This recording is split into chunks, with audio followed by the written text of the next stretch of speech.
Hi friends, welcome to Naveen tips and tricks. This is Naveen Guduri. ఈరోజు మనం వికలాంగుల హక్కుల చట్టం 2016 RPWD rights of persons with disabilities act సంబంధించి ఎలా గుర్తుపెట్టుకోవాలో మీకు ఈజీగా అర్థమయ్యే విధంగా, ఇందులో మీకు టోటల్గా 17 చాప్టర్లు ఉంటాయి.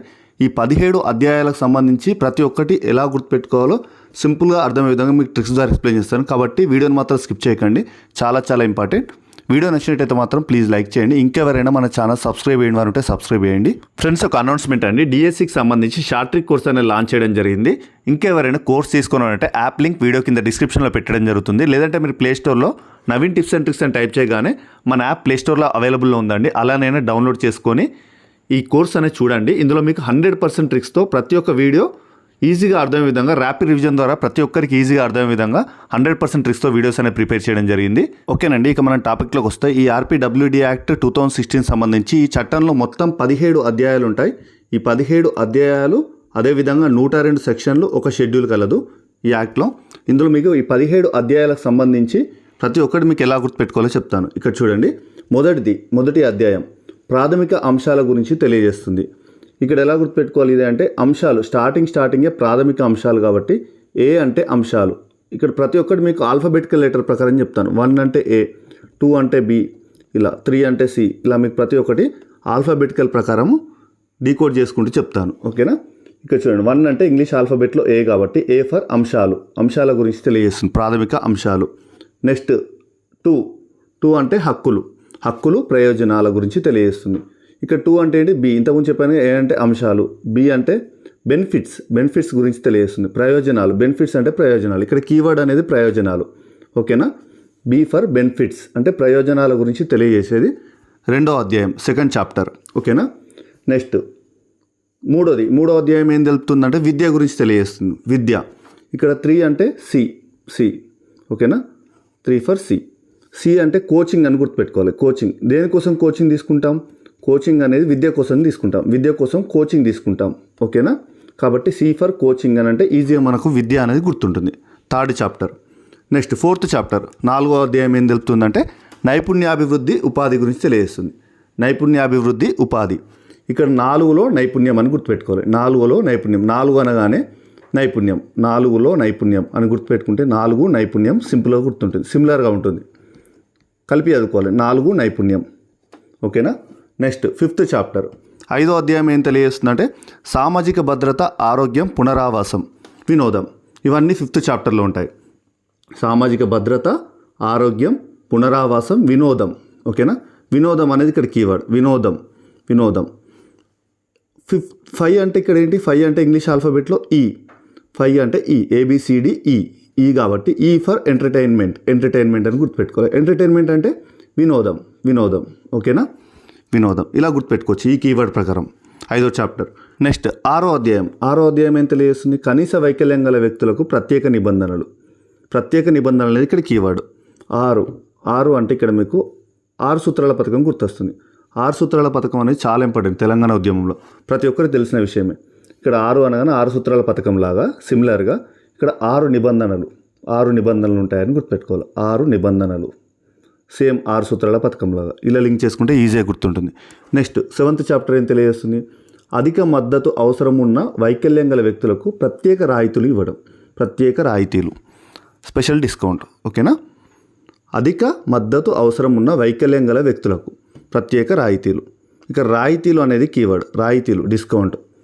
వైకల్యం గల వ్యక్తులకు ఏడవకుండా డిస్కౌంట్ ఇస్తారు. ఓకేనా? ఇలా గుర్తుపెట్టుకుంటే సింపుల్గా గుర్తుపెట్టుకోవచ్చు. ట్రిక్ ఏంటి? వైకల్యం గల వ్యక్తులకు వాళ్ళు ఏడవకుండా డిస్కౌంట్ ఇస్తారు, స్పెషల్ డిస్కౌంట్ ఇస్తారు. ఏడవకుండా అంటే 7వ చాప్టర్ ఏం తెలియజేస్తుంది? డిస్కౌంట్కి సంబంధించి తెలియజేస్తుంది. ఓకేనా? ఇలా గుర్తుపెట్టుకోవచ్చు. నెక్స్ట్ సంబంధిత ప్రభుత్వాల విధులు బాధ్యతలు, 8th చాప్టర్, 8వ అధ్యాయానికి సంబంధించి సంబంధిత ప్రభుత్వాల విధులు బాధ్యతల గురించి తెలియజేస్తుంది. విధులు బాధ్యతలు, డ్యూటీస్. ఓకేనా? చూడండి, ఇక్కడ ట్రిక్ చూడండి. 8th సంబంధించి ఎవరైనా కానీ రోజుకు 8 గంటలు మాత్రమే విధులు బాధ్యతలు నిర్వహిస్తారు. మ్యాక్సిమం చూడండి, ఎక్కడైనా కానీ డ్యూటీ అవర్స్ అనేది 8 అవర్స్ ఉంటుంది. కాబట్టి ఇక్కడ ఎవరైనా కానీ రోజుకు 8 అవర్స్ విధులు బాధ్యతలు, డ్యూటీస్ నిర్వహిస్తారు. 8 అనగానే ఇక్కడ 8th చాప్టర్ విధులు బాధ్యతలు 8 గంటలు మాత్రమే విధులు బాధ్యతలు నిర్వహిస్తారని గుర్తుపెట్టుకుంటే ఇక్కడ విధులు బాధ్యతలు అనేది కీవర్డ్.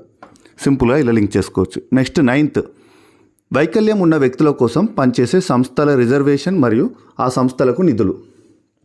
9th చాప్టర్ సంబంధించి వైకల్యం ఉన్న వ్యక్తుల కోసం పనిచేసే సంస్థల రిజర్వేషన్ మరియు ఆ సంస్థలకు నిధులు సంబంధించి ఇక్కడ కీవర్డ్ నిధులు. 9 ఇక 9 నిధులు. నవ అంటే 9 కాబట్టి నవనిధి అని ఒక పదంలాగా గుర్తుపెట్టుకో. నవనిధి అని గుర్తుపెట్టుకుంటే నవ అంటే 9 రాగానే నిధి గుర్తు రావాలి. నవనిధి నిధులకు సంబంధించి. ఓకేనా? నిధులు అనేది ఇక్కడ కీవర్డ్. ఇలా గుర్తుపెట్టుకోవచ్చు. నెక్స్ట్ 10th, ప్రత్యేక వైకల్యాల ధృవీకరణకు సంబంధించి తెలియజేస్తుంది. 10వ అధ్యాయం ప్రత్యేక వైకల్యాల ధృవీకరణ. ఇక్కడ ధృవీకరణ అంటే ఏంటి? సర్టిఫికేట్. కాబట్టి ఇక్కడ 10 అంటే 10th క్లాస్ గుర్తుంది. 10 అంటే 10th క్లాస్ లాగా. 10th క్లాస్ సర్టిఫికేట్ అనేది చాలా ఇంపార్టెంట్. ఎవరికైనా కానీ 10th క్లాస్ సర్టిఫికేట్ అనేది చాలా ఇంపార్టెంట్. ఎక్కడైనా కానీ 10th క్లాస్ సర్టిఫికేటే ప్రామాణికంగా తీసుకుంటారు. కాబట్టి అది చాలా ఇంపార్టెంట్. సర్టిఫికేట్ అంటే ఇక్కడ ధృవీకరణ. 10th క్లాస్ ధృవీకరణ పత్రం అనేది చాలా ఇంపార్టెంట్ అని గుర్తుపెట్టుకోవాలి. కాబట్టి ఇక్కడ 10th అనగానే ధృవీకరణ అనేది కీవర్డ్. ఇలా గుర్తుపెట్టుకుంటే సింపుల్గా ప్రత్యేక వైకల్యాల ధృవీకరణ అనేది ఈజీగా గుర్తుంటుంది. నెక్స్ట్ 11th, వైకల్యంపై కేంద్ర రాష్ట్ర సలహా బోర్డులు. 11వ చాప్టర్ చూడండి. వైకల్యంపై కేంద్ర రాష్ట్ర సలహా బోర్డులు, జిల్లా స్థాయి కమిటీలు. కేంద్ర రాష్ట్ర సలహా బోర్డులు, జిల్లా స్థాయి కమిటీలు. ఇది 11th చాప్టర్ సంబంధించి. కమిటీలు అనేది ఇక్కడ కీవర్డ్. కమిటీలు, జిల్లా స్థాయి కమిటీలు. ఇక్కడ 11 అంటే ఇంగ్లీష్ ఆల్ఫాబెట్లో 11 = K. ఓకేనా? K 11 అంటే K ఫర్ కమిటీలు అని గుర్తుపెట్టుకోవాలి. ఇక్కడ కీవర్డ్ కమిటీలు కాబట్టి జిల్లా స్థాయి కమిటీలు. K అంటే కమిటీలు. K కమిటీలు అని గుర్తుపెట్టుకోవాలి. సింపుల్గా గుర్తుంటుంది. నెక్స్ట్ 12th చాప్టర్ ఏం తెలియజేస్తుంది? ఇక్కడ చూడండి, ఇది సేమ్ దీనికి రిలేటెడ్గానే ఉంటుంది. ఇంతకుముందు 11 అంటే K అని చెప్పాము. K అంటే కమిటీలు. K ఫర్ కమిటీలు అని చెప్పాము కాబట్టి ఇక్కడ చూడండి 12 కూడా వైకల్యం గల వ్యక్తుల కొరకు వికలాంగుల ప్రధాన కమిషనర్ మరియు రాష్ట్ర కమిషనర్ గురించి తెలియజేస్తుంది. ఇక్కడ కమిషనర్ అనేది కీవర్డ్. ఓకేనా? వికలాంగుల కొరకు ప్రధాన కమిషనర్, రాష్ట్ర కమిషనర్. ఇంతకుముందు ఇక్కడ కమిటీలు అని వచ్చింది. కమిటీల తర్వాత కమిషనర్ అని వస్తుందని గుర్తుపెట్టుకోవాలి. 11, 12 కలిపి దగ్గరే ఉంటాయి కాబట్టి ఆర్డర్ వైజ్గా ఇది ఒకటి మీకు 11 అనగానే K ఫర్ కమిటీలు అని చెప్పాను కాబట్టి వెంటనే కమిటీల తర్వాత కమిషనర్ వస్తుంది. కమిషనర్ సిమిలర్గా ఉంటాయి కాబట్టి దగ్గరనే ఉంటాయి కాబట్టి గుర్తుపెట్టుకోవాలి. కమిటీల తర్వాత కమిషనర్ అని వస్తుందని. అధ్యాయం ఇలా 12వ అధ్యాయం అనేది సింపుల్గా గుర్తుపెట్టుకోవచ్చు. నెక్స్ట్ 13th చాప్టర్ ఏం తెలియజేస్తుంది? ప్రత్యేక కోర్టు గురించి తెలియజేస్తుంది. ప్రత్యేక కోర్టు. ఇక్కడ 13, 1 అంటే A, 3 అంటే C ఇంగ్లీష్ ఆల్ఫాబెట్లో. AC. ఇక్కడ AC అంటే ఏంటి? Appropriate court. Appropriate special court. ఓకేనా? Appropriate special court. Special court అంటే ప్రత్యేక కోర్టు. ఇలా మనం గుర్తుపెట్టుకోవచ్చు. AC అనగానే special court. Appropriate special. C అంటే కోర్టు. ఓకేనా? ఇలా గుర్తుపెట్టుకోవాలి. నెక్స్ట్ 14 అంటే 14th చాప్టర్ ఏం తెలియజేస్తుంది? వైకల్యం గల వ్యక్తుల జాతీయ నిధి అనేది ఇక్కడ కీవర్డ్. జాతీయ నిధి.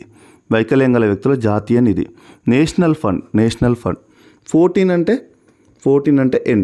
14 అంటే ఇంగ్లీష్ ఆల్ఫాబెట్లో N ఫర్ నేషనల్ జాతీయ.